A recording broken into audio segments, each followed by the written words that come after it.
ఇంకెన్నాళ్ళు రెంటింట్లో ఉంటాం? సొంత ఇంటి కలను నెరవేర్చుకుందాం. Suman TV biggest property expo October 18th, 19th HSCC Novotel Hyderabad. ఇప్పుడే ఫ్రీ ఎంట్రీ కోసం కాల్ చేయండి. నమస్తే రమ్మగారు. నమస్తే జయ. ఏదైనా మంచి సిరీస్ స్టార్ట్ చేద్దామండి. పానుగంటి వారి నావెల్స్ చాలా బాగుంటాయి జయ. పానుగంటివి చాలా మంచి మంచి నావెల్స్ ఉన్నాయి. 80-85 మధ్యలో అట్లా ప్రింట్ అయిన అయితే అసలు జానపదాలు చిన్న చిన్నవే, ఒక 100-150 పేజీలు 120 పేజీలు అలా ఉంటాయి. భలే ఇంట్రెస్టింగ్గా పోతాయి కథలు, కొత్త కొత్తగా ఉంటాయి, డిఫరెంట్గా. కొన్ని సోషల్ కథలు కూడా ఉన్నాయి అనుకుంటాను వేఎన్వి. ఈ జానపదాలు మంచి ఇంట్రెస్టింగ్గా ఉంటాయి. పానుగంటి వారిది 85లో ప్రింట్ అయింది ఇది. మాయా అశ్వం మంత్రహారం. మాయా అశ్వం మంత్రహారం. మంత్రహారాన్ని తేవడానికి మాయా అశ్వాన్ని సాధించాడు అనమాట. అది కథ. అయితే కథ ఎట్లా స్టార్ట్ అవుతుంది? విజయధరుడు, భజరంగుడు వాళ్ళిద్దరూ గుర్రాల మీద అడవిలో వెళ్తున్నారు. ఓకే. రేపు బుక్ ఎగ్జిబిషన్ పెట్టబోతారు కదా, ఈ పేరు గుర్తుపెట్టుకుని పుస్తకం కొనుక్కోండి. ఓకే, తప్పకుండా. అప్పట్లో అయితే ₹2 ఈ పుస్తకాలు. ఎప్పుడు రమ్మగారు? 85లో. విజయధరుడు, భజరంగుడు ఫ్రెండ్స్ అండి? ఫ్రెండ్స్. వీళ్ళిద్దరూ చెరుకో గుర్రము వేసుకుని ఓ కీకారణ్యంలో ప్రవేశించారు. వెళ్తున్నారు.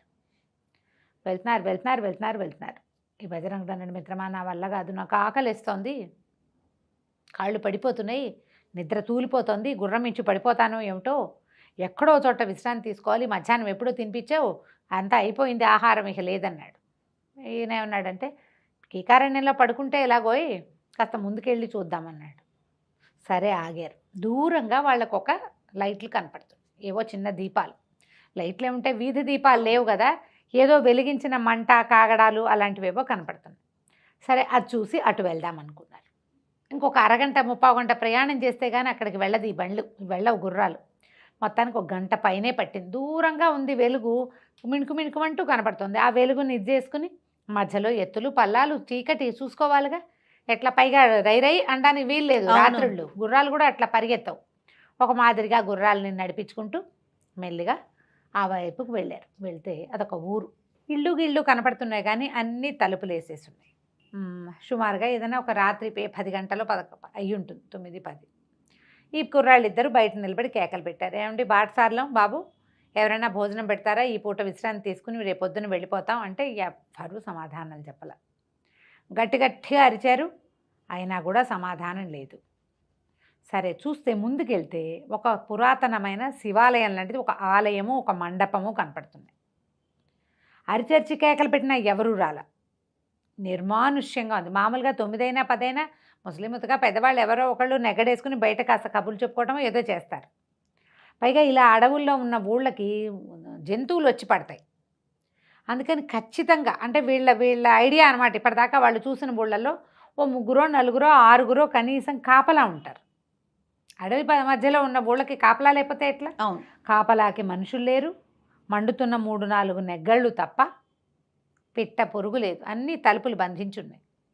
అక్కడి నుంచి అటు ఇటు చూస్తే శివాలయం అపరిశుభ్రంగా మట్టి కొట్టుకుంటూ ఉన్నటువంటి ఓ పెద్ద మండపం. అసలు కాదు, ఇంత ఊరుంటే ఇన్ని ఇళ్ళు కనపడుతున్నాయి. ఇప్పుడు పిలవకపోతే పీడాపోయిరి, పిలిస్తే పలకపోతే పీడాపోయిరి. ఇది దేవుడికైనా ఏమీ చేసుకోకుండా ఎట్లా ఉన్నారు వీళ్ళు, శివాలయంలో కూడా వెళ్ళకుండా మండపం అంతా దుమ్ము కొట్టుకుపోయింది చూడు అని మాట్లాడుకున్నారు. అక్కడి నుంచి సరే ఏం చేస్తాం, కనీసం పడుకోవడానికి ఒక ప్లేసు, వెచ్చగా నెగ్గళ్ళు ఉన్నాయి. అడవిలో కనీసం అలా కూడా ఉండదు కదా, చెట్ల మీద పడుకోవాలి, కింద పడుకుంటే పురుగు పుట్ర. అందుకని ఏమనుకున్నారు, ఒక నెగ్గడిగాలో దేవాలయానికి దగ్గరలోనే ఉంది మండపంలో కాస్త అటు ఇటు శుభ్రం చేసుకున్నారు. ఇట్లా పడుకోగానే భజరంగుడు నిద్రపోయాడు. గుర్రాలని ఆ పక్కనే ఒక లూజ్గా వదిలిపెట్టి తాడేసి కట్టేశారు. ఈ విజయధరుడికి నిద్ర పట్ల. సరే ఈ ఊరు ఎంత ఊరో చూద్దామని ఆ నెగ్గళ్ళ వెలుగులోనే అట్లా నడుచుకుంటూ వెళ్ళాడు. వెళ్ళేసరికి పెద్ద ఊరే అది, చాలా ఇళ్ళే ఉన్నాయి, అన్ని తలుపులు బంధించున్నాయి. ఎవ్వరి వాకిట్లోనూ పిట్ట పొరుగు కోడి మేక కూడా కిక్కురుమంటలు. అతను ఇట్లా నడుస్తూ ఆలోచిస్తూ వెళ్ళిపోయాడు ముందుకి. ఉన్నట్టుండి పెద్ద వికటాట్టహాసం వినపడింది. ఎంత అరుపో ఎంత నవ్వో అది, ఎక్కడి నుంచి వస్తుందో తెలియలే. కత్తి తీసి ఎవరని అటు ఇటు పరిగెడుతున్నాడు. చూడడం కోసం పరిగెత్తాడు, అటు పరిగెత్తాడు, ఇటు పరిగెత్తాడు, ఏమీ తెమలేదు, ఏమీ అర్థం కాలేదు. ఉన్నట్టుండి గంటలు మోగటం మొదలుపెట్టినాయి. గంటలు అనగానే గుళ్ళో కదా, ఈ గంటలు మోగేసరికి మోగిన తర్వాత నవ్వు అవి ఆగిపోయినాయి. ఇతను మళ్ళీ వెనక్కి దగ్గరికి, గంటలంటే గుళ్ళోనేనని వెనక్కి గుడివైపుకి నడవటం మొదలు పెట్టేసరికి అలా ఒక ఇంట్లో నుంచి మాటలు వినపడుతుంది. తాత గంటలు ఆగిపోయినాయి, రాక్షసి వెళ్ళిపోయి ఉంటుందా అని అడిగింది ఎవరో పిల్ల. వెళ్ళిపోయిందో, కంటపడ్డవాడిని ఏ జంతువుగా మార్చేసిందో అని ఒక పెద్ద ముసలాయన గొంతు వినపడింది. ఇతను అరిచి కేకలు పెట్టాడు, ఎవరు ఎవరు మాట్లాడేది, సమాధానం చెప్పండి అని అరిచినా సమాధానం రాల. సరే పరిగెత్తుకుంటూ వెనక్కి ఆ దేవాలయం దగ్గరికి వెళ్ళాడు. బాగా నడిచేశాడు ముందుకి. పరిగెత్తుకుంటూ వెళ్ళేసరికల్లా దేవాలయంలో దీపారాధన చేసినట్టు కనపడుతోంది. దేవాలయం తలుపు బార్లా తెరిచేసింది. అక్కడ ఒక నల్ల కోతి కూర్చునుంది. తనకు అర్థం కాల. బజరంగుడేడి మండపంలో కేకలు పెట్టాడు, బజరంగా బజరంగా అంటే నేనే గురువు అన్నాడు ఈ నుంచున్నవాడు కూర్చున్న కోతి. బజరంగుడు నల్ల కోతిగా మారిపోయాడు. నేను కాంతపడి, కోతిలా ఇలా మారిపోయావురా నువ్వు, ఏం జరిగింది అనేసరికి బజరంగుడు ఏం చెప్పాడు, నేను నిద్రపోతున్నా. ఇంతలో ఎవరో ఒక అమ్మాయి వచ్చింది. దేవాలయం తలుపులు తీసింది.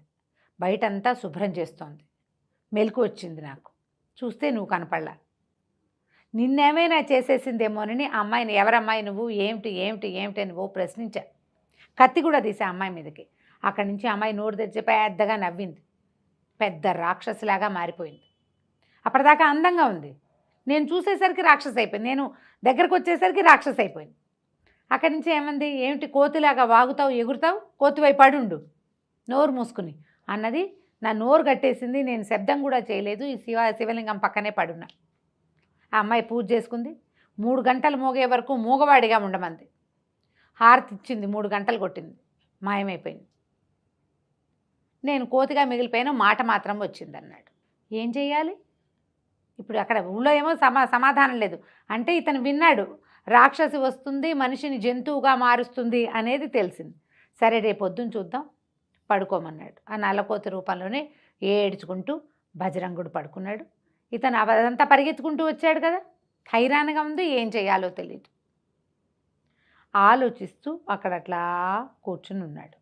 అయితే ఈ ఆలోచిస్తుంటే ఇతనికి గుర్తొచ్చింది తన కథ. మనం ఎలా బయలుదేరామో చివరికి ఇదేమిటి ఇలా పరిణమించింది అని. ఈ విజయధరుడు ఇక్కడికి చాలా దూరంలో ఉన్న చంద్రావతి రాజ్యానికి రాజకుమారుడు. ఓహో. వీళ్ళ నాన్న విద్యాధరుడు అని ఆయన రాజు. అయితే ఈ కుర్రాడు విజయధరుడు లేటుగా పుట్టాడు, చాలా లేటుగా పుట్టాడు. ఈ పుట్టిన పిల్లాన్ని బాగా ముద్దు చేశారు, చక్కగా జాగ్రత్తగా చూసుకున్నారు. అతనికి ఈ బజరంగుడు చిన్నప్పటి నుంచి ఫ్రెండ్. విద్యాబుద్ధులు చెప్పించారు. వివాహం చేసిన తర్వాత పట్టాభిషేకం చేద్దాం అనుకున్నారు. వివాహానికి ఇతను నాకు అపురూప సౌందర్యవతి కావాలని కోరుకున్నాడు. ఎక్కడెక్కడి నుంచో చిత్రపటాలు తెప్పించారు, ఏమీ నచ్చల. ఇతను ఏమన్నాడు, నాకు నచ్చిన అమ్మాయి నిరుపేదైనా పర్వాలా, కానీ నా కంటికి నచ్చాలి అంటే ఎన్నో రకాల చిత్రపటాలు తెప్పించారు, ఏవీ ఎక్కలేదు. ఇంతలో ఒక చిత్రాచార్యుడు ఒక ఆయన వచ్చాడు. ఆయన పట్టుకొచ్చిన పటాలన్నీ చూసిన తర్వాత పెద విరిచి, ఇంకేమీ లేవా మీ దగ్గర, ఇంకేమీ లేవా మీ దగ్గర అని పదే పదే ఈ విజయధరుడు అడిగాడు. అడిగేసరికల్లా మహారాజా విజయధరుడు అన్నాడు, అట్లా అడిగితే ఎట్లాగరా అయ్యా, ఆల్రెడీ వచ్చి ఇచ్చాడు కదా, ఇంక అంతకంటే ఏముంటాయంటే ఆయన చాలా ఆలోచిస్తూ, నా దగ్గర ఇంకొక చిత్రపటం ఉంది ప్రభు అని చెప్పి ఒక చిత్రం తీసాడు. తీస్తే ఆ అమ్మాయి ఎంత సౌందర్యవతో. ఈ విజయధరుడు, ఈ అమ్మాయే నాకు కావాలి, ఎవరమ్మాయి ఏమిటి అనేసరికల్లా ఆ చిత్రాచార్యుడు అన్నాడు, నాకు ఏ వివరాలు తెలియదు ప్రభు, చిత్రం వేశాను అంతే అనేసరికల్లా విజయధరుడికి కోపం వచ్చింది. అట్లా ఎట్లా వేస్తావు నువ్వు, ఎవరో ఒకళ్ళని చూసే, ఇప్పుడు ఇన్ని పటాలు తెచ్చావు, ఎవరినో చూసి వేసావు, వాళ్ళ అడ్రస్లు ఉన్నాయి, ఈ అమ్మాయిది ఎందుకు లేదు? మానవ సృష్టి, దైవ సృష్టి కాకుండా కుదరదు కదా అంటే ఇతను ఏమన్నాడు ఈ చిత్రాచార్యుడు, కాదు ప్రభు, నేను ఒక శిల్పాన్ని చూసి వేశా. ఓహో. ఒక శిల్పం, అది మందారవతి రాజ్యానికి ఆనుకుని ఉన్న ఒక అరణ్యానికి దగ్గరలో ఒక ఋష్యాశ్రమం ఉంది. నందనుడు అనే ఋషి ఉన్నాడు అక్కడ, నందుడు ఆయన పేరు. అయితే ఆయన భార్య ఉన్నారు. నేను ఒకరోజు వెళ్తూ అక్కడ ఆశ్రయం పొందాను. ఆయన దగ్గర ఈ శిల్పం ఉంది, ఈ అమ్మాయి శిల్పం. ఆ శిల్పం సౌందర్యానికి ముగ్ధుండయి ఒక పటం వేసుకుంటానని అడిగితే ఆయన పటం వేసుకో, వివరాలు అడగద్దన్నాడు. ఏ వివరము ఆయన చెప్పల, పటం మాత్రం వేసుకొచ్చా.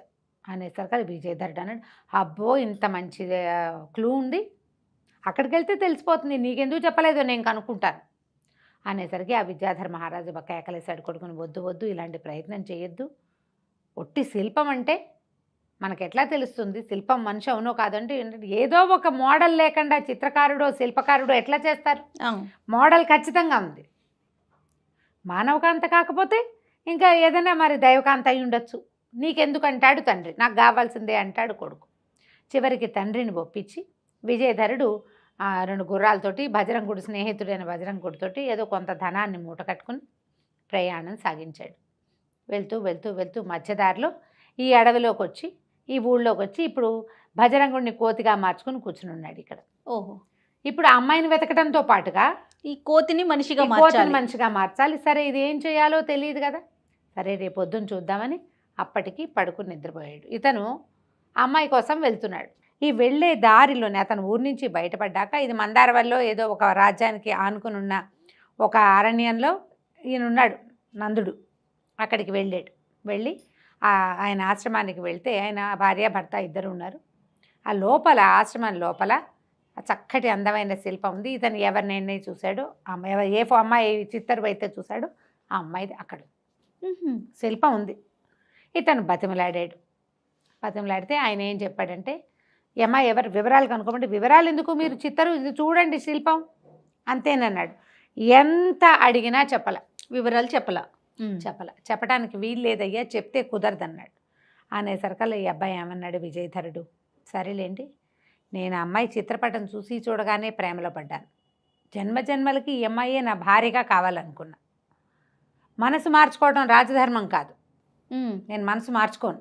ఏంటి శిల్పం చూసే? శిల్పాన్ని చూసేది కాదు, చిత్రం చూసి ఫోటో చూసి ప్రేమలో పడ్డాడు.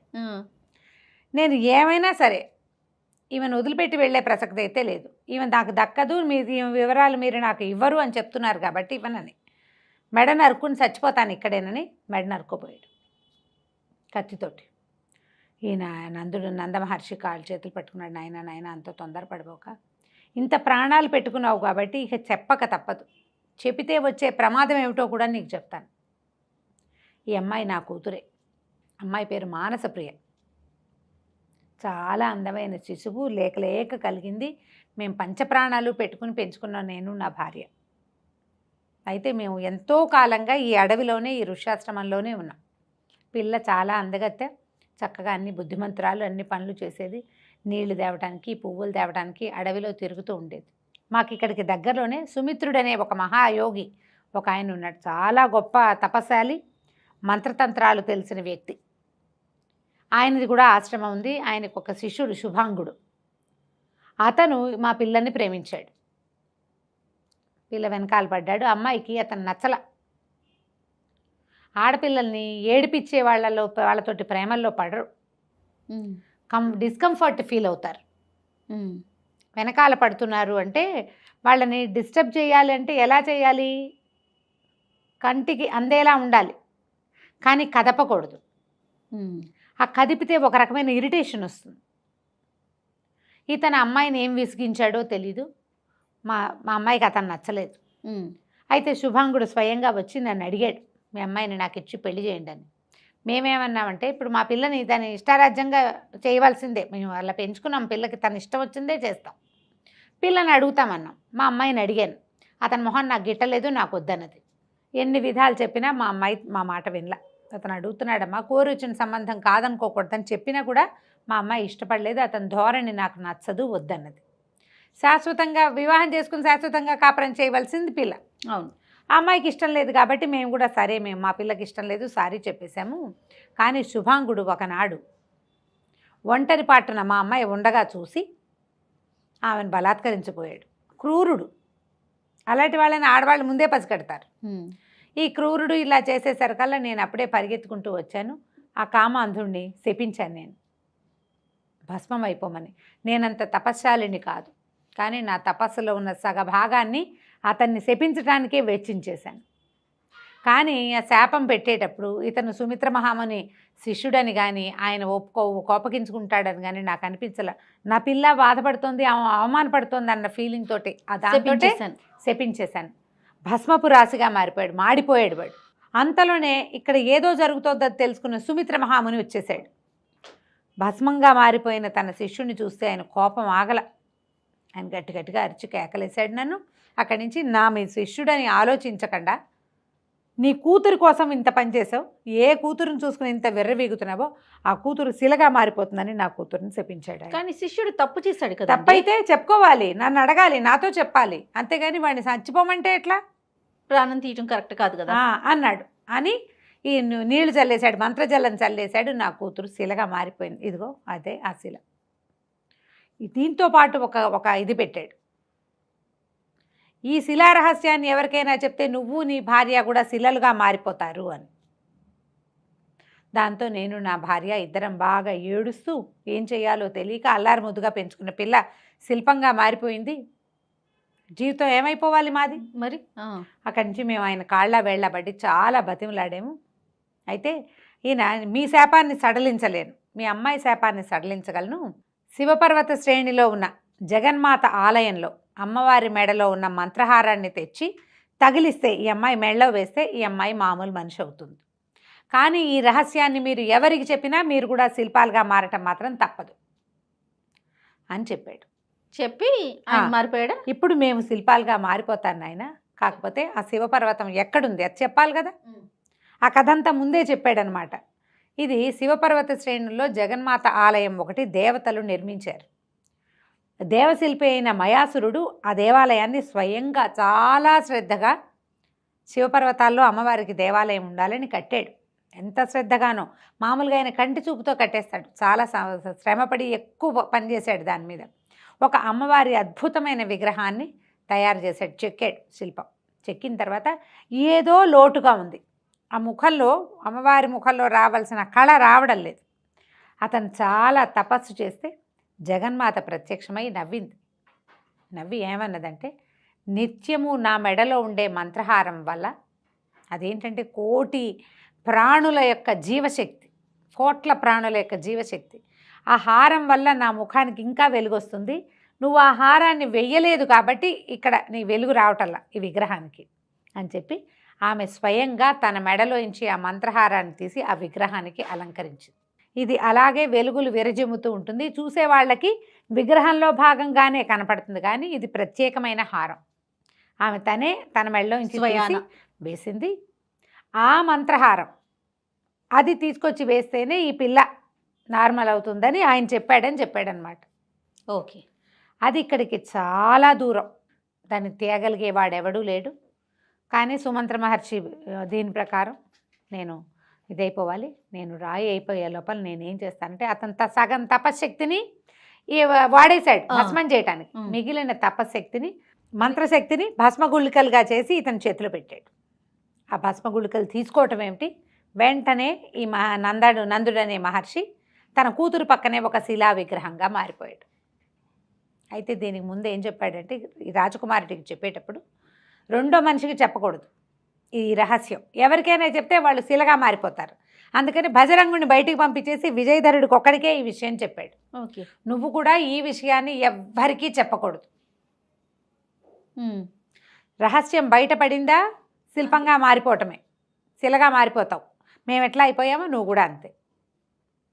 దాంతో తండ్రి శిలగా మారిపోయాడు. ఆయన ఇచ్చిన భస్మపు గుళికల్ని ఇతను ఏం చేశాడంటే, చిన్న చిన్న బాల్స్ అనమాట, అంటే విభూది ఉండలు లాంటివి, బూడిద ఉండలు, భస్మం అంటే బూడిద అదే కదా, ఉండల్ని దట్టిలో భద్రపరుచుకున్నాడు. ఏం చేయాలి, బయటకు వచ్చాడు. ఇప్పుడు ఆ శివపర్వతం ఎక్కడ, బయటకు వచ్చాక బజరంగుడికి ఏం చెప్పాడంటే, నాయన ఆయన చెప్పింది చాలా ప్రాణాంతకమైన రహస్యం, నీకు చెప్పలేను, కానీ ఇక్కడి నుంచి చాలా ప్రయాణం చేయాలి, చాలా ప్రయాణం చేయాలి, నువ్వు రామడల పైనే పడుతుంది, నువ్వు వెళ్ళిపో వెనక్కి, నేను అమ్మాయిని సాధిస్తే కానీ ఇంటికి రాను అంటే బజరంగుడు ఒప్పుకోలే. పర్వాలేదు, నేను నీతోటే వస్తానని ఈ ప్రయాణం అంతా చేసి ఈ అడవిలో ఈ పల్లెటూళ్ళలోకి చేరారు. కోతైపోయాడు. తెల్లవారింది. ఇక కోతిని పక్కన పెట్టుకుని నడవటం మొదలుపెట్టాడు. ఊళ్ళోకి వెళ్ళేసరికి ఊళ్ళో అందరూ తలుపులు తీసుకుని మామూలుగానే ఉన్నారు. ఈ శివాలయంలో జరిగిన సంగతి ఏది మాకు తెలియనట్టుగా ఉన్నారు వాళ్ళు. ఆ శివాలయం జోలికి ఒక్కడు రావట్లా, ఒక్కడు దండం పెట్టట్లా. అక్కడ ఆలయం అలాగే ఉంది. తలుపేసేసారు పొద్దునే. తలుపు దాని అంతటా అదే మూతపడిపోయి ఉంటుంది. ఒక్కళ్ళు కూడా వీళ్ళని కేసి చూస్తున్నారు విచిత్రంగా, కానీ పలకరించి మాట్లాడటల్లా. అక్కడి నుంచి నల్లకోతను వెంబడి పెట్టుకు తిరుగుతుంటే విచిత్రంగా చూస్తారు వాడిని. అటు ఇటు ఈ గ్రామ పెద్ద ఎవరని అడిగి ఆయన దగ్గరికి వెళ్ళాడు. వెళ్ళి ఇదేం ఊరు ఏమిటి, ఇక్కడ రాత్రి చాలా పెద్ద ఇది వినిపించింది అదే అడిగాడు. అడిగేసరికి మీరు కానీ ఆ రాక్షసు కంటపడ్డారా అని అడిగాడు ఆయన. కంటపడింది అనగానే ఇంకేముంది అన్నాడు. ఆ రాక్షసి కొంతకాలంగా ఇక్కడికి వస్తూనే ఉంది. ప్రతిరోజు రాత్రిపూట వస్తుంది. ఏ స్వరూపంలో ఏం చేస్తుందో తెలియదు. ఎవడైనా నరమానవుడు ఆమె కంటపడితే సంపదు జంతువుగా మార్చేస్తుంది. ఆమె మార్చిన జంతువులు ఎన్నున్నాయో బాగుంది, జంతువులు అయిపోతారు. అందుకని ఇది తెలిసి మేము మాకు దగ్గరలో ఒక యోగి ఉన్నాడు, ఆయన చెప్పడం వల్ల సాయంత్రం చీకటి పడంగానే నెగ్గళ్ళు వెలిగిస్తాం, ఎవరి దాని వాళ్ళు తలుపులు వేసుకుంటాం. 3 గంటలు వినపడ్డాకే బయటకు వస్తాం.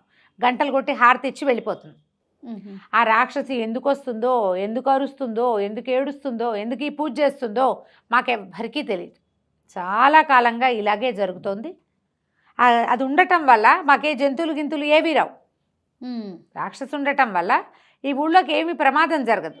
కానీ మేము రాత్రిపూట మాత్రం ఎవరికి ఆశ్రయం ఇవ్వం. కొత్త వాళ్ళకి ఇచ్చిన వాళ్ళు లోపలికి రావాల్సిందే. బయట ఉన్నారంటే వాళ్ళు జంతువులుగా మారిపోతారు.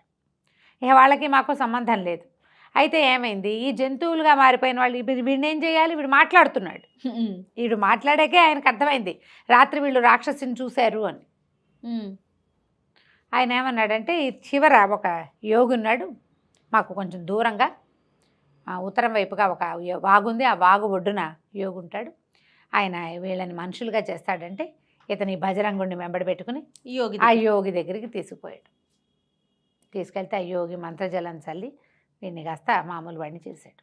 చేసేసరికల్లా ఆయన చెప్పాడు, ఆయన అడిగాడనమాట, ఏమిటి ఏం జరిగింది ఇక్కడ, ఎందుకు ఆ రాక్షసు వస్తుంది అనేసరికల్లా ఇప్పుడు ఎంతోమందిని అది జంతువులు చేసింది, ఒక్కళ్ళు కూడా ఏమిటని అడగలేదు, మనుషులైపోతే చాలనుకుంటారు, దాని చరిత్ర ఏమిటి అని అడిగితే ఈ అమ్మాయికి శాపం ఏదో ఉంది. ఒక రాక్షసి అమ్మాయి, ఒక యక్ష గంధర్వకాంత, ఆమెకున్న శాపం వల్ల ఆమె ఇట్లా మారిపోయింది.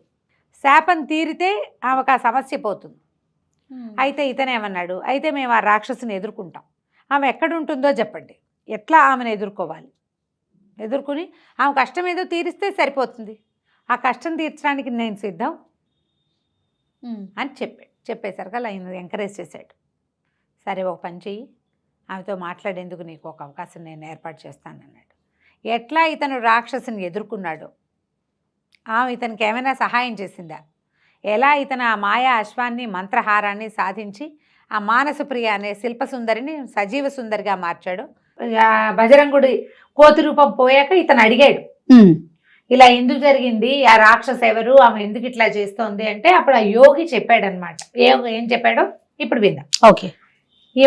ఆమె రాక్షసి కాదు, ఆమె ఒక గంధర్వ కన్య. ఏదో శాపవశాత్తు అట్లాంటి రూపాన్ని పొందింది. అదేంటంటే ఆవిడ పగటిపూట పులి రూపంలో ఉంటుంది, పులిగా తిరుగుతుంది, రాత్రిళ్ళు రాక్షసిగా కనపడుతుంది. ఆ కనపడదు, ఆమె గంధర్వ కన్యగానే కనపడుతుంది. ఎవరైనా మనుషులు కనుక ఆమెను డిస్టర్బ్ చేస్తే ఆమె అలా రాక్షస రూపం ధరించి గొడవ చేస్తుంది, శివ పూజ చేస్తుంది రాత్రిపూట. ఆమె శివ పూజను డిస్టర్బ్ చేయకూడదు. కానీ నువ్వు ఆమెకి ఏదైనా ఎందుకు ఇలా అయ్యిందో ఆమె పరిస్థితిని నువ్వు జాలిపడి ఏదో చేద్దాం అనుకుంటున్నావు కాబట్టి ఆమెని ఎవరైతే మానవుడు ఒట్టి చేతులతోటి ఎవరైనా సంహరిస్తే పులిగా ఉన్నప్పుడు ఆమెకి శాప విమోచనం జరుగుతుంది. ఈ రాక్షసి రూపం చూసి గొడవ చేసి ఆమె కోసం ప్రయత్నించిన వాళ్ళని దేవతాస్త్రీ రూపంలో చూసినా సరే ఆమె జంతువులుగా మార్చేస్తుంది. పగటిపూట ఏ మానవుడు విల్లంబులు కత్తి కటారు లేకుండా బిల్లులు ఆటవికులు పులిని ఎదుర్కోరు. అవును. ఎప్పుడైనా అలాంటి పరిస్థితి సంభవిస్తే నరమానవుడు ఎవడైనా ఆ పులిని సంహరిస్తే ఆమెకి శాప విమోచనం జరుగుతుంది ఆయన అని యోగి విజయధరుడికి చెప్పాడు. చెప్పేసరికి విజయధరుడు అన్నాడు, నేను ప్రయత్నం చేస్తాను. పాపం గంధర్వ కన్య పులిగా ఉండటం ఏమిటి, రాక్షసుగా మారటం ఏమిటి, చాలా దుర్భరమైన జీవితం కదా. అవును, నేను చూసా, నాకేదైనా చెయ్యాలనుంది, నేను ట్రై చేస్తానన్నాడు. సరే ఈ యోగి అన్నాడు, అలాగే నాయన, ఇప్పుడు ఈ మనం ఉన్న అడవికి అవతల ఒక వాగుంది, ఆ వాగు అవతల ఆ పులి నివసిస్తుంది. నేను నిన్ను అక్కడికి ప్రత్యక్షమయ్యేలాగా చేస్తా, ఇక్కడి నుంచి మాయమైపోయి నువ్వు అక్కడికి వెళ్ళిపోయేలాగా ప్రయత్నం చేయమన్నాడు. ఓకే. చేయమంటే సరే ఇతను విజేతాడు అన్నాడు. బజరంగనరే నువ్వు ఇక్కడే ఉండు, నేను వెళ్తానని ఆ యోగి చేసిన మంత్ర సహాయంతో ఈ వాగ్ అవతల ఉన్న పులి హెర్బిటేజ్ ఎక్కడైతే అది పులి వాటు పెట్టుకుని ఉంటుందో అక్కడికి వెళ్ళాడు. నిదానంగా చూస్తున్నాడు. వాగు ప్రశాంతంగా పారుతోంది, పిట్ట కూడా కదలటల. ఇంతలో ఒక దగ్గరగా గుంపుగా ఉన్న పొదల్లోంచి ఒక బక్క చిక్కి డొక్కలంటుకుపోయిన పూలు ఒకటి బయటకు వచ్చింది. పెద్దగా ఆహార స్వీకారం చేయటల్లా, అది తింటే పులిలు బలిసి ఉంటే పులి ఎట్లా ఉంటుంది, పులి ఎట్లా ఉంటాయి, బలంగా ఉంటాయి. కానీ ఇది బక్క చిక్కిపోయింది, డొక్కలంటుకుపోయి ఉన్నాయి. బయటకు వచ్చింది. వచ్చేసరికి వాళ్ళు చూశాడు, ఇదే మనకి కావలసిన పులి అని అర్థమైంది తనకి. సాధారణ పులిగా లేదది, మామూలు పులులు వేరేగా ఉంటాయి, అడవిలో ఉండేవి. అక్కడి నుంచి ఈ పులిని చూసేసరికల్లా ఆ పులి ఎగిరి మీద దూకింది. ఇప్పుడు ఇతనికి ఏమిటి, ఒట్టి చేతులతోటే చంపాలి, కత్తి విల్లంబులు ఏం తెచ్చుకోలే, బాణాలు గీణాలు ఏం లేవు. అక్కడి నుంచి పులి అతను చెడామడా యుద్ధం చేశారు. ఇసుకలో తోసేశాడు, నీళ్ళల్లో పడేశాడు. అట్లా ఏం చేసినా సరే ఆ పులి మళ్ళీ మీదకి దూకుతూనే ఉంది. దాని గుణం అది. అవతలవాడు తన్ని కొడితే ఊరుకోదు, ఏమన్నా చేయబోతుంటే ఊరుకుని పారిపోదు కదా. ఇక ఇద్దరు ఎడాపెడా ఫైటింగ్ చేశారు. చివరికి ఇతను ఏం చేశాడంటే ఆ పులిని పట్టుకుని కాళ్ళు పట్టుకోగలిగాడు, చెట్టుకేసి కొట్టి చంపేశాడు. కానీ ఈ మొత్తం ఈ గంట 2 గంటల్లో ఒళ్ళంతా గీరుకుపోయి చీరుకుపోయి నెత్తుటి మయం. ఆ పులిని చెట్టుకేసి కొడుతుండగానే అతనికి స్పృహ తప్పిపోయింది. చెట్టు తగిలి పడిపోయింది పులి, ఇతను పడిపోయాడు. అయితే ఈ పడిపోయిన పులి ఢామ్మని పేలిపోవటం కానీ, అక్కడ మంట వచ్చి ఆ మంటల నుంచి గంధర్వకన్య బయటికి రావటం కానీ అతను చూడలే, స్పృహ లేదు. స్పృహ వచ్చేసరికల్లా ఆ అమ్మాయి ప్రత్యక్షమైంది అతనికి. పులి శరీరం లేదు, పులి శరీరమే పేలిపోయింది. అక్కడి నుంచి ఆ అమ్మాయి లేచి, నాయన నువ్వు చాలా మంచివాడివి, నీ వల్ల నాకు శాప విమోచనం జరిగింది అని చెప్తే ఇతనమ్మ మీరెవరు ఏమిటి అని అడిగితే ఆ అమ్మాయి తన కథ చెప్తుంది అనమాట. మేము గంధర్వ గాయకుడైన రాగానందుడు అనే ఆయనకి కుమార్తెలం, 3 అమ్మాయిలం మేము. నా పేరు మనోహరి, మా చెల్లెలు సుమంజరి, తర్వాత మధురహాసిని. మేము 3 అక్క చెల్లెళ్ళం. చాలా చక్కగా విశేషంగా ఆటపాట వచ్చిన వాళ్ళము. అయితే ఏంటంటే మాకెంతసేపు గంధర్వలోకం నుంచి భూలోకంలో విహరించడం అలవాటు, ఆసక్తి. ఇక్కడ ఉండే వింతలు విడ్డూరాలు అట్లా ఆసక్తి కొలిపేవి. ఒకనాడు ఈ వాగుకి యువతల ఒక ముని తపస్సు చేసుకుంటున్నాడు. ఓ రోజు వచ్చాం, చూసాం, ఉన్నాడు అక్కడే. మళ్ళీ వచ్చాం, అక్కడే ఉన్నాడు. ఈయన తపస్సు ఏమిటో తెలుసుకోవటం కోసం మేము 3 ఈయన తపస్సును ఎలాగైనా భగ్నం చేయాలనుకున్నాం. ఒక అల్లరితనం, ఆటకాయితనం, తెంపర్తనం, ఊరుకోలేనితనం, ఇన్ని తనాలతోటి మేము ఏదో చేయాలనుకున్నాం. అనుకుని ఆ ఋషిని పిలిచాం, ఆయన పలకల. అయితే నేనేం చేశానంటే పెద్ద పులిలాగా మారి గాండ్రించాను బాగా, నీళ్లలోంచి ఆయన మీదకి దూకుతున్నట్టుగా చేశాను. అయినా సరే కదల్లా. మా చెల్లెలు సుమనోహరి పెద్ద రాక్షసిగా ఒక అవతారం వేసుకుని కామరూపంలో రాక్షసిగా మారి పెద్ద కేకలు పెట్టి నీళ్ళు ఎత్తి పోసేసింది. అయినా సరే ఆయన కదల్లా. మా ఆఖరి చెల్లెలు మధురహాసిని మాత్రం చిన్న కుందేలుగా మారి అటు ఇటు ఎగురుతూ ఆయన ఒళ్ళోకి దూకింది. కుందేలు ఇంతే ఉండేది. అయితే ఈ కుందేలు స్పర్శ తగిలేసరికి ఆయనకి మెలకు వచ్చేసింది. ఆయన తపసమాధి భగ్నం అయిపోయింది. కుందేలుని పట్టుకున్నాడు. ఆయనకి తెలిసింది ఇది పొరపాటు ఏదో కుందేలుగా కాదు, ఈ కుందేలు కామరూపిణి అని అర్థమైంది ఆయనకి. ఎప్పుడైతే ఆయనకి తెలిసిందో మేము కూడా ఇలాంటి ప్రయత్నాలు చేశామని విపరీతమైన కోపం వచ్చింది. గంధర్వకాంతలయ్యుండి దేవయోనులయ్యుండి ఒక ఋషి తపస్సు చేసుకుంటుంటే భగ్నం చేస్తారా? ఇదేం పద్ధతి? మీరు ఏ రూపాలతో నా తపస్సును భగ్నం చేయబోనారో అవే రూపాల్లో స్థిరపడిపోండి అని శపించాడు. నాకేమో పులి రూపం, మా చెల్లెలకేమో రాక్షసి రూపం, ఆఖరి చెల్లెలకేమో కుందేలు రూపం స్థిరపడిపోయినాయి. అక్కడి నుంచి పరిపరి విధాల బతిమలాడి చాలా ప్రాధేయపడి మా నాన్న పేరు చెప్పి మా తాత పేరు చెప్పి ఎంతో ప్రాధేయపడితే ఆయన ఏమన్నాడు, ఇచ్చేసాను, వీటిని నేనేం చేయలేను, కాకపోతే మానవుల వల్ల మీరు ఈ బుద్ధి ఎవరిది? గంధర్వులకు ఉండవలసిన బుద్ధి కాదు, మనుషులకు ఉండే బుద్ధి. తన దారిని తను పోకుండా దారిపోయే వాటిని తన్నడం మానవ బుద్ధి. ఈ మానవ నైజాలు ఇవి. అందుకని ఎవరైనా మానవుడు ఒట్టి చేతులతో సంహరిస్తే పులి రూపం పోతుంది. సంహరిస్తేనే రాక్షసి రూపం పోతుంది. ఈ కుందేలు తన కళ్ళు, కుందేలు ఇదంతా కళ్ళల్లో ఉంటుంది. ఒకేసారి 2 బాణాలని కుందేలు కళ్ళల్లో ఎవడైనా కొట్టగలిగితేనే ఈ కుందేలు చచ్చిపోతుంది, లేకపోతే దీనికి మరణం లేదు. మీరు ఇలాగే ఉంటారు, ఆహారం తీసుకుపోయినా బక్కచిక్కిపోయి అక్కడక్కడే తిరుగుతుంటారు అంతే. అనేసరికల్లా ఇంకా ఏమీ చేయలేక గంధర్వలోకానికి వెళ్ళలేక ఎంతో కాలంగా మేము ఇక్కడే ఉండిపోయాం. ముగ్గురం ఇక్కడే ఉన్నాం. నేను ఇక్కడ ఉన్నాను, మా చెల్లెలు ఇంకో అడవిలో ఉంది, చిన్న చెల్లెలు ఇంకో అడవిలో ఉంది. ఎలాగోలాగా బతుకుతున్నాం అంతే. అయితే నేను ఒకసారి ఈ వాగు అవతల ఒక యోగి తపస్సు చేసుకుంటూ ఉంటాం గమనించి, ఈ వాగు దాటుకుంటూ వెళ్ళి పులి రూపంలో నేను ఆయన్ని ప్రార్థించాను. ప్రార్థిస్తే ఆయన నన్ను శివ పూజ చెయ్యి, నీకు ఫలితం లభిస్తుంది అన్నాడు. ఆ శివ పూజలో చేయటం కోసం, అంటే పగలల్లా నేను పులిగా ఉన్నా, రాత్రిళ్ళు నా స్వరూపం వస్తుంది. పగలే మేము ఇలా ఉంటాం, రాత్రిళ్ళు మా రూపాలు మాకు వస్తాయి. పగలు పులి, రాత్రి గంధర్వ కన్య, తెల్లారిసరికి పులి అయిపోవాల్సిందే. రాక్షస కన్య కూడా అంతే. అందుకని రాత్రిపూట నేను వెళ్ళి శివ పూజ చేసుకోమని, ఎవరైనా నన్ను డిస్టర్బ్ చేస్తే వాళ్ళని శపించడానికి, వాళ్ళని జంతువులుగా మార్చడానికి నాకు అవకాశం ఇచ్చాడు. సరే, నేను శివాలయం కోసం వెతుకుతూ చూస్తే ఈ వాగుకి అవతల బాగా అడవిని ఆనుకున్న అడవిలో పురాతన శివాలయం ఒకటి కనపడింది. కొద్ది నెలలుగా నేను అక్కడికి వెళ్ళి రోజు పూజ చేసుకుంటున్నాను. అయితే నేను ఈ రాత్రిపూట సౌందర్య స్వరూపం కనిపిస్తోంది కాదు, అది చూసి ఆ ఊరి యువకులు, వాళ్ళు వీళ్ళు కోడగాళ్ళంతా నా వెంబడి పడుతున్నారు.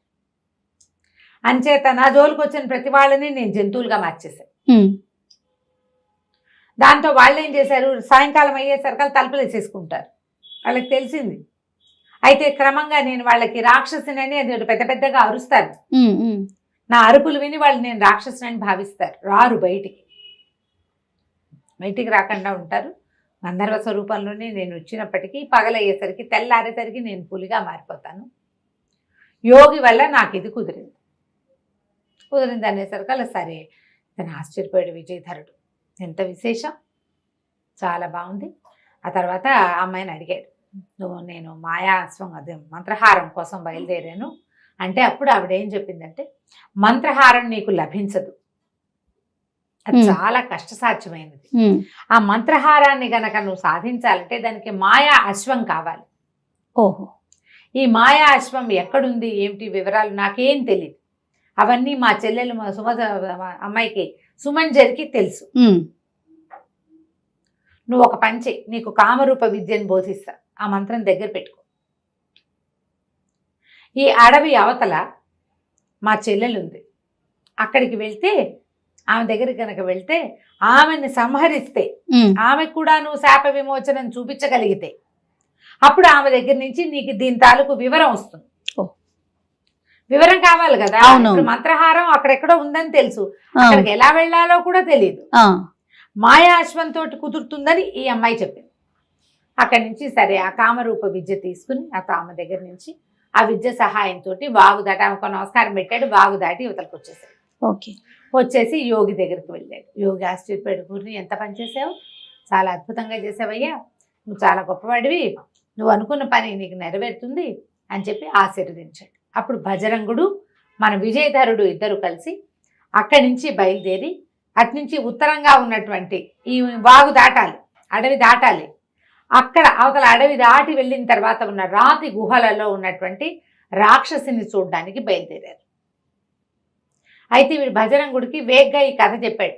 గంధర్వ కన్య శాప విమోచనం అయిందని, ఆమె చెల్లెల్ని చూడబోతున్నాం మనము, ఆమె రాక్షసిగా మారిపోయిందిట. పగలు రాక్షసిగా, రాత్రిపూట గంధర్వకాంతగా ఉంటుంది అని చెప్పాడు. చెప్పాక ఇద్దరు కలిసి బయలుదేరి వెళ్ళడం మొదలుపెట్టారు. అడవంతా దాటడానికి వాళ్ళకి రాత్రి అయిపోయింది. రాత్రికి అక్కడికి చేరారు. అక్కడికి చేరేసరికల్లా వాళ్ళకి ఎట్లాంటి శబ్దాలు వినపడుతున్నాయంటే, ఎవరో అమ్మాయి రక్షించండి రక్షించండి అని అరుస్తుంది. ఆమె వెనకాల పెద్ద పటాలం అంతా పరిగెడుతుంది, చంపేయండి పట్టుకోండి అని. ఈ అమ్మాయి ఎవరిని పట్టుకోమంటున్నారో, ఎందుకో ఏమిటో మనం వచ్చే భాగంలో తెలుసుకుందాం. తప్పకుండా రమ్మగారు. నమస్తే. నమస్తే రమ్మగారు. నమస్తే జయ. రమ్మగారు, మనము మాయాస్వం మంత్రహారం ఈ సిరీస్ చేస్తూ ఉన్నాం కదా, నెక్స్ట్ ఎపిసోడ్కి వెళ్దామా? సుమనోహరిగా సుమరంజని అమ్మాయి రెండో గంధర్వ కన్య. ఆ అమ్మాయికి మా శాప విమోచనం అయిపోయింది. మూడో అమ్మాయి శాప విమోచనం చేయమని ఈ విజయధరుడు బజరంగుడు వీళ్ళకి ఒక విల్లు 2 బాణాలు ఇచ్చింది అమ్మాయి. అవి తీసుకుని ఇక్కడ ఈ అడవి దాటాలి, ఇంకా అవతలకి వెళ్తే నీకు కుందేళ్ళు కనపడతాయి, అక్కడికి వెళ్ళమన్నారు. అమ్మాయి కుందేలుగా మారిపోయింది, మూడో అమ్మాయి మధురహాసిని. సరే ఏం చేశాడు, ఇక ఇద్దరు కలిసి బయలుదేరి వెళ్ళారు. రాత్రి మధ్యలో ఒక చోట విశ్రాంతి తీసుకున్నారు. మొత్తానికి అడవి దాటి అవతలి కోన దాటి ఆ అడవిలోకి వెళ్ళారు. వెళ్తే అక్కడంతా కుందేళ్ళే. సరే వీళ్ళు ఏం చేశారు, మనకు కావాల్సిన కుందేలు ఏదో వెతుక్కోవాలి కదా, మాటేసుకుని కూర్చున్నారు. ఏవో రకరకాల జంతువులనే కుందేళ్ళు బొరియల్లోంచి వస్తున్నాయి. చూడగా చూడగా చూడగా బాగా మధ్యాహ్నం దాటాక వీళ్ళకి తాము చూస్తున్న కుందేలు కనపడేది. బంగారు రంగులో ఉంది ఆ కుందేలు, ప్రత్యేకమైన కుందేలు, దాన్ని గుర్తుపట్టాలి కదా. అందరూ ఎన్ని కుందేళ్ళలాగా ఉంటే ఎన్నిటి కుందేళ్ళని చంపుతారు వీళ్ళు. అక్కడి నుంచి ఆ కుందేలు చూడంగానే వీళ్ళు ఏమన్నారు, మన బజరంగ గుడ్డిపడారు, ఇవే ఇదే, చూడు చూడు మిత్రమా చూడమన్నాడు. చూసేసరికల్లా విజయధరుడికి తెలిసింది, ఒక ప్రత్యేకము, సైజు పెద్దది, తెలివిగా కనపడుతోంది. మిగిలిన వాటికన్నా ఊరికే ఎగురుడుగా లేదు, అది హుందాగా ఉంది. తర్వాత బంగారపు రంగు, అది ముఖ్యమైనది. అక్కడి నుంచి గురి చూసి 2 బాణాలు ఒకేసారి కంట్లో పడేలాగా ఈ మాయ విల్లు ఇచ్చింది కదా వాళ్ళ అక్కయ్య, ఆ విల్లుతో కొట్టేశాడు. కొట్టేసేసరికి పెద్ద మోత వచ్చింది, చాలా పెద్ద మంట వచ్చి ఆ కుందేలు మాయమైపోయి గంధర్వకాంత ప్రత్యక్షమైంది. ఎప్పుడైతే అమ్మాయి వచ్చిందో అక్కయ్యలు ఇద్దరు పరిగెత్తుకుంటూ వచ్చేసారు. ఒకళ్ళనొకళ్ళు కావలించుకుని సంతోషించారు. ఎంతకాలం క్రితమో వాళ్ళకి శాపాలు వచ్చేసినాయి, ఇప్పటికి విమోచనం లభించింది. సరే చాలా సంతోషించారు. ఎవరి వల్ల తమకి శాప విమోచనం జరిగిందో ఈ చిన్న అమ్మాయి కూడా అడిగింది. మధురహాసిని అడిగితే, ఇగో ఇతనే తీసుకొచ్చాడు, తను ఇట్లా మనకు శాప విమోచనం చేశాడు, మా ఇద్దరిని కూడా అతనే రక్షించాడు, నిన్ను అతనే రక్షించాడు, అతనికి మాయాశ్వం గురించి కావాలి, ఆ వివరాలు చెప్పు, అది ఎక్కడుంది. మనం ముందే చెప్పేసుకున్నాం, విశ్వంభరుడు దాన్ని రాతిగా మార్చేశాడు. ఆ రాయిది ఎక్కడుంది అంటే సుప్రజ రాజ్యానికి పక్కన ఉన్నటువంటి అడవిలో క్రూరుడు అనేటువంటి ఒక మాంత్రికుడి చేతిలో ఉంది అది. ఆ క్రూరుడు ఎవరు, మొదట మాయావి రాక్షసుడు ఉన్నాడు కదా, అతని యొక్క కొడుకు. మొదటి రాక్షసుడు చచ్చిపోయాడు, అది ఎప్పుడో జరిగిందనమాట. తర్వాత తరానికి వెళ్ళిపోయింది అది. అయితే ఆ క్రూరుడు ఆ మంత్ర మాయాశ్వాన్ని మామూలుగా మార్చడం చేతకాక ఎందరో యోగులని ఋషుల్ని వాళ్ళని వీళ్ళని పిలిపించటము, ఎవరి వల్ల కాకపోతే వాళ్ళని బయటికి వెళ్ళనివ్వకుండా బంధించటము. వాడి దగ్గరే ఎంతోమంది బందీలుగా ఉన్నారు. సుప్రజ రాజ్యానికి 2వ వైపు ఉన్న అడవిలో కొన్ని కొండ కోనలు ఉన్నాయి, ఆ కోనల్లో ఉన్న గుహలలో వాడు ఉండొచ్చు. కాకపోతే అతను ఏం చేస్తున్నాడంటే, ఇప్పుడు పరిస్థితి యోగుల్ని వాళ్ళని బంధిస్తాడు, యువకుల్ని బలిస్తున్నాడు. అతను ఇంకొక మార్గం తెలుసుకున్నాడు, కొన్ని వేల మంది యువకుల్ని బలిస్తే ఇది ఏమైనా ఫలించచ్చని ఒక ఆలోచనతో యువకుల్ని బలిస్తున్నాడు. ఇప్పుడు యోగి రూపంలో వెళ్ళినా వాడి దగ్గర కుదరదు, యువక రూపంలో వెళ్ళినా బలిస్తాడు.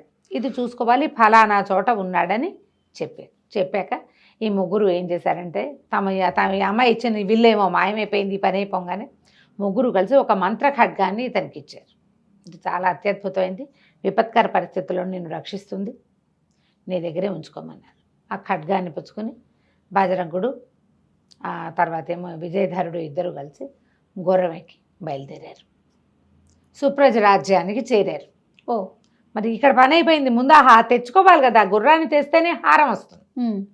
సరే గుర్రం కోసం సుప్రజ రాజధానికి బయలుదేరి అక్కడ రాజధాని నగరంలో ఓ చోట ఒక సత్రంలో రూమ్ తీసుకుని పడుకున్నారు. అయితే వీళ్ళు బజరంగుడు నిద్రపోయాడు, కానీ ఈ విజయధరుడికి ప్లాన్ ఆఫ్ యాక్షన్ ఏమిటి, ఇప్పుడు రాజధానికి వచ్చాం, ఇక్కడి నుంచి మనం అది ఎట్లా తెలుసుకుంటాం. మామూలుగా ఏ రాజధానికైనా 4 పక్కల ఏవో ఒకటి ఉంటాయి, మనం ఓ పక్క నుంచి వచ్చాం, ఇంకా 3 పక్కలు ఉన్నాయి, 3 పక్కల్లో ఏ పక్కన ఈ క్రూరుడు ఉన్నాడని మనం ఇది చేయాలి. అట్లా ఆలోచిస్తూ what is plan of action అని ఆలోచిస్తున్నాడు అనమాట.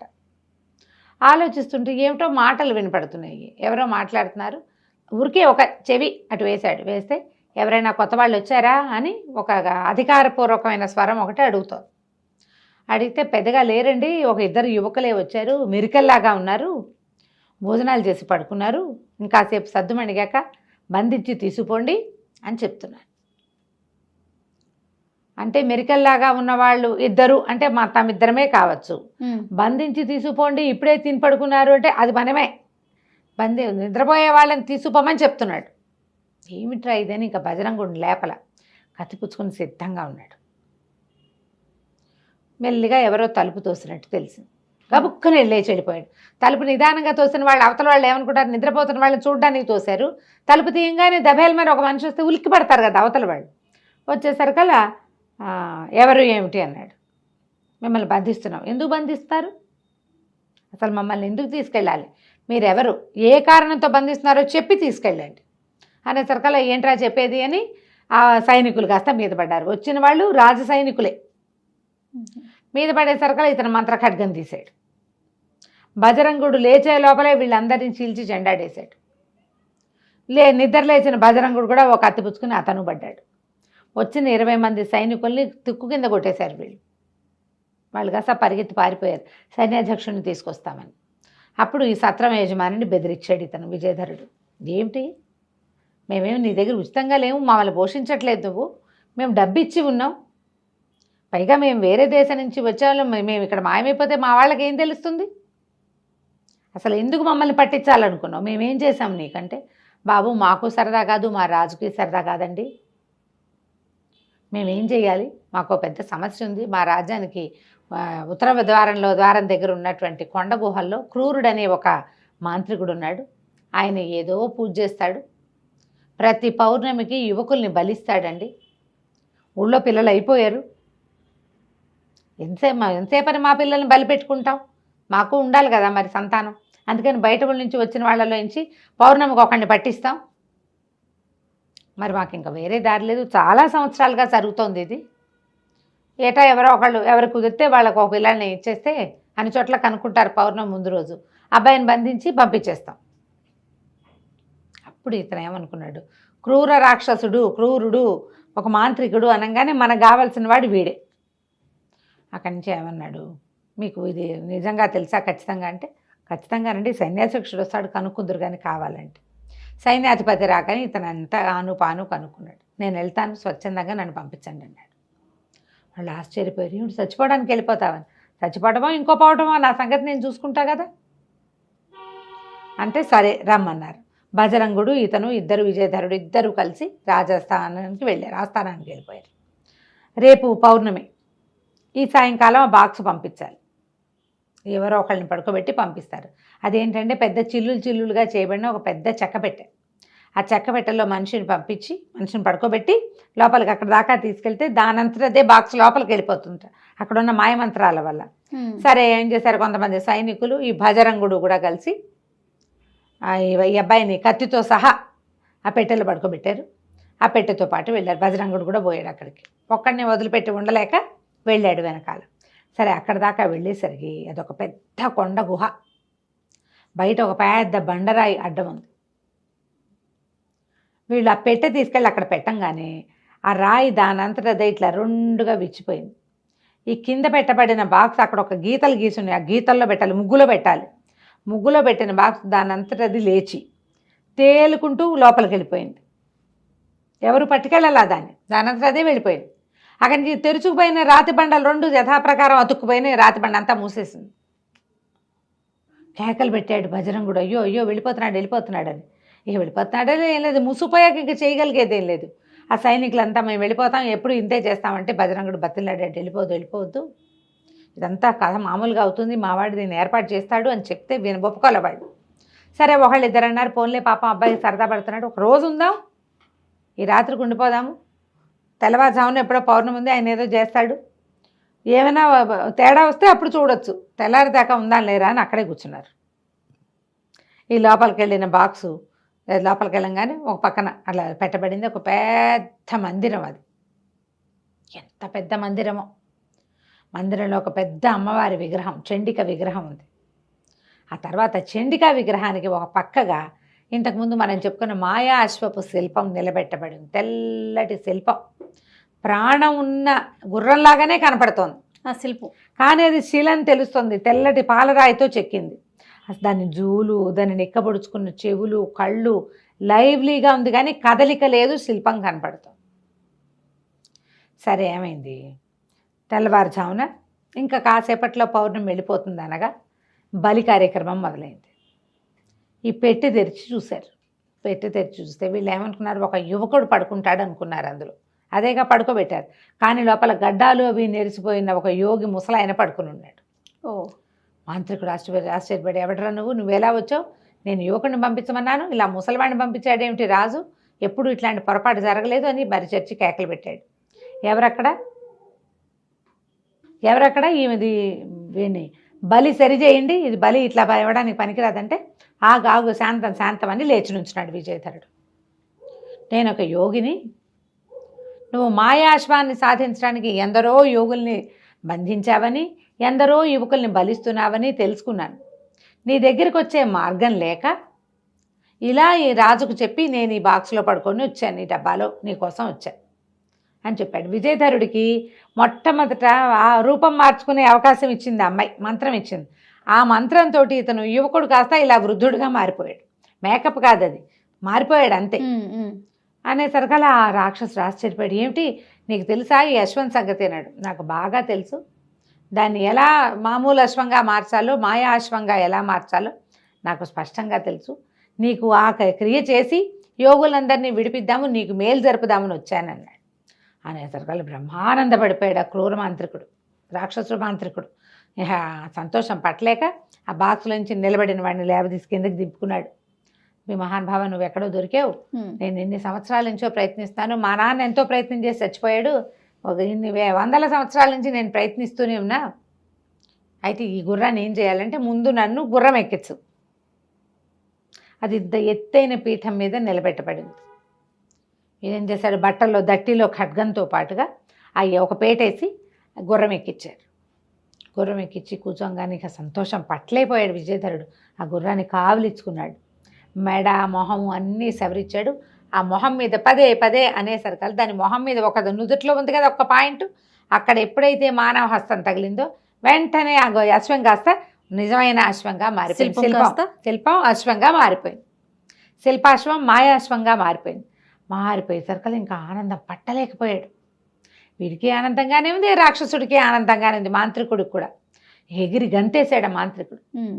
దీన్ని ఎట్లా వాడాలో చెప్పు, దిగు నాకివ్వు అన్నాడు. అనేసరికల్లా ఇంత కష్టపడి ఇంత దూరం వచ్చింది నీకు ఇవ్వడానికి కాదురా మూర్ఖుడా, నువ్వు ఎంతమందినో సంహరించావు దీనికోసం, నీకు ఇచ్చేందుకు రాలేదు అనగానే ఆ మాంత్రికుడికి పిచ్చి కోపం వచ్చేసింది.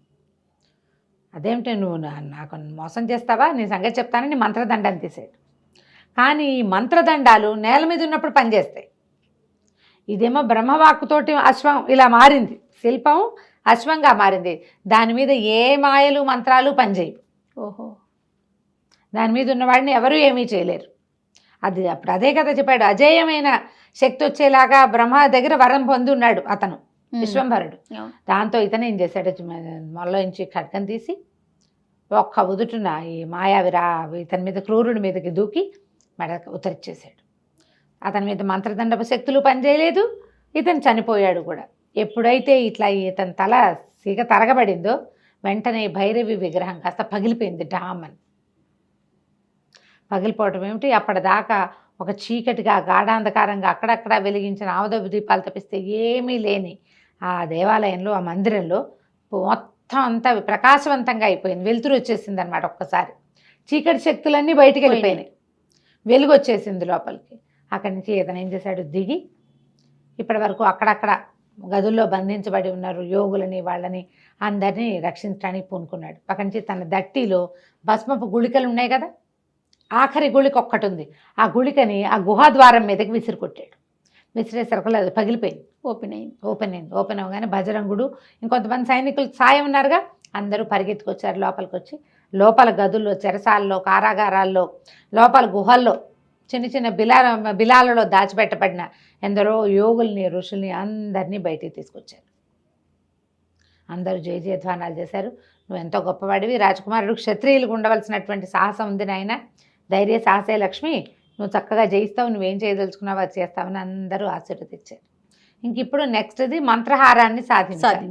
సరే, ఈ గుర్రాన్ని ఎక్కి బజరంగుడితో కలిసి విజయధరుడు బయలుదేరాడు. ఇక్కడ యోగులని, ఋషులని వాళ్ళని రక్షించి, సిద్ధపురుషులను రక్షించి బజరంగుడితో కలిసి విజయధరుడు మాయా అశ్వాన్ని ఎక్కి శివపర్వత శ్రేణుల్లో ఉన్న భువనేశ్వరి మాత ఆలయానికి వెళ్ళాలని చెప్పాడు గుర్రానికి. అది ఎగురుకుంటూ తీసుకెళ్ళిపోయింది. ఇక్కడి నుంచి ఆకాశ మార్గంలో ఎగురుతూ కింద కనపడుతున్న వింతలు, విడ్డూరాలు, విశేషాలు, తమ దాటి వచ్చిన ముగ్గురు గంధర్వ కన్యల్ని కలుసుకున్న అడవుల్ని అన్నిటినీ దాటుకుంటూ అక్కడికి వెళ్ళారు.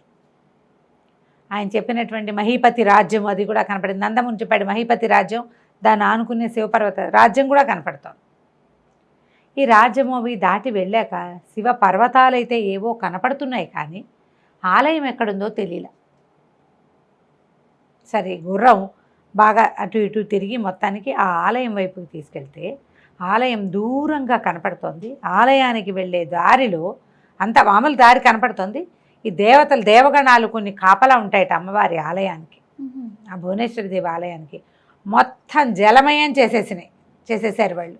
అంతా నీళ్ళే, మధ్యలో గుడి, చుట్టూతా నీళ్లు. ఆ నీళ్లు దాటుకుని ఎలా వెళ్తారు?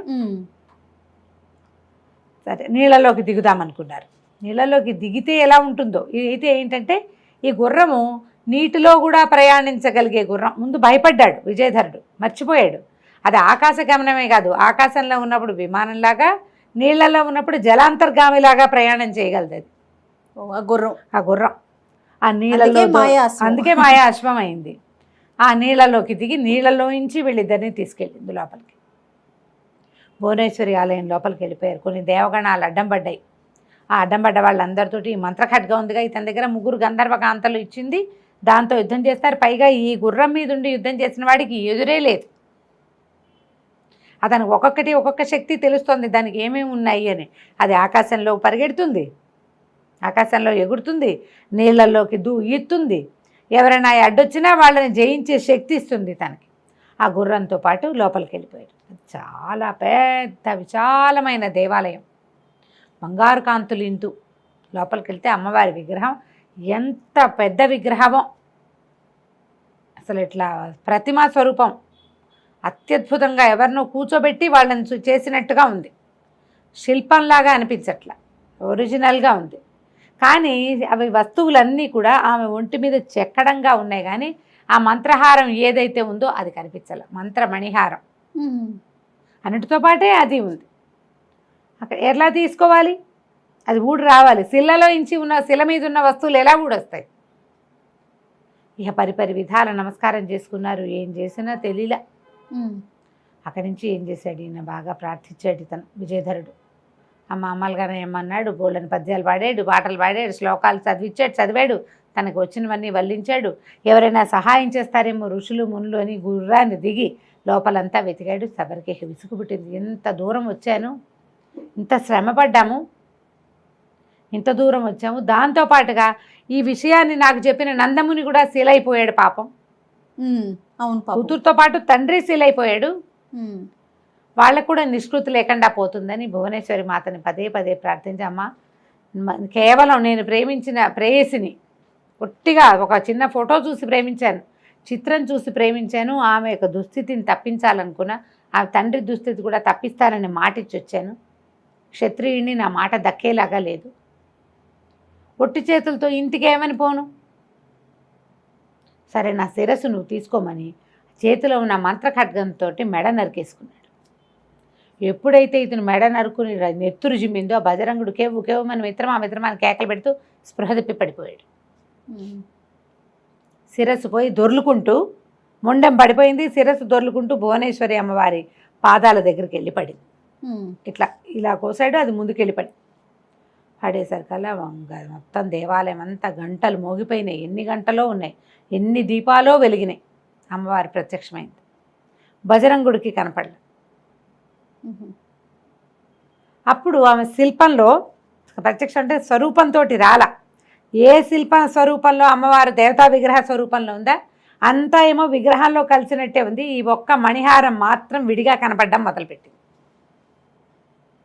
తీసుకోవడానికి వీలుగా మిగిలినవన్నీ చెక్కారు. అన్నీ ఆ విశ్వకర్మ ఎవరో చెక్కాడు కదా, చెక్కాడు. కానీ ఈ పైనున్న హారం మాత్రం ఆమె వేసింది, అది కలిసిపోయి ఉంటుంది అందులో. ఆ హారం మాత్రం దగదగలాడుతూ కనపడడం మొదలుపెట్టింది.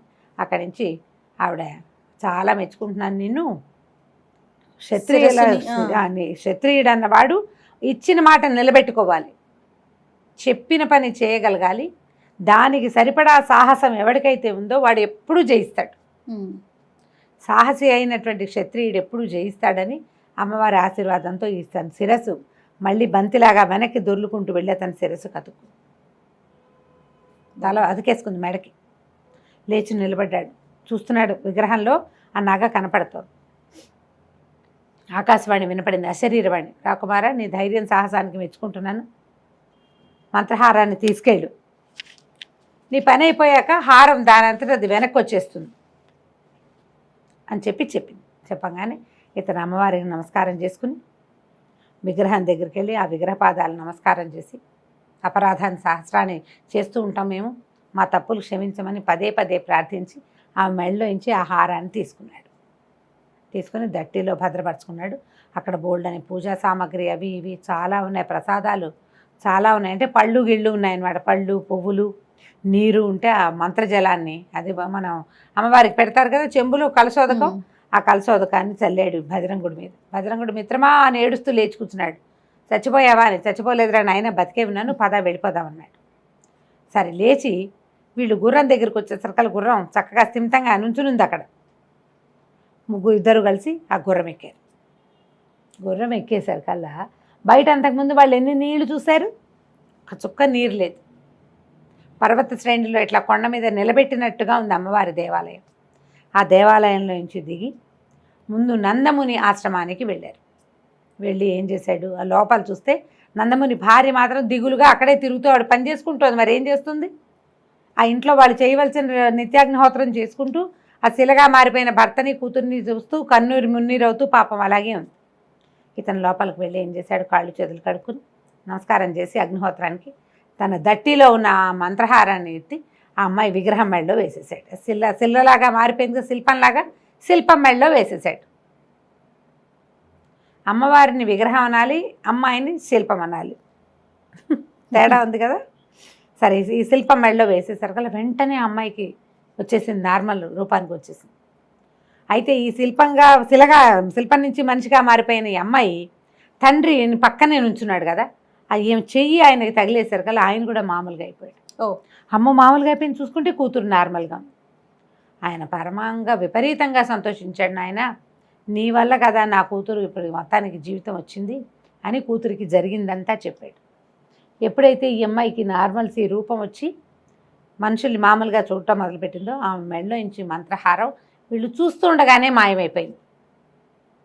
మాయమైపోయిన మంత్రహారం భువనేశ్వరి దేవి మెడలోకి వెళ్ళిపోయింది. దానంతట అదే.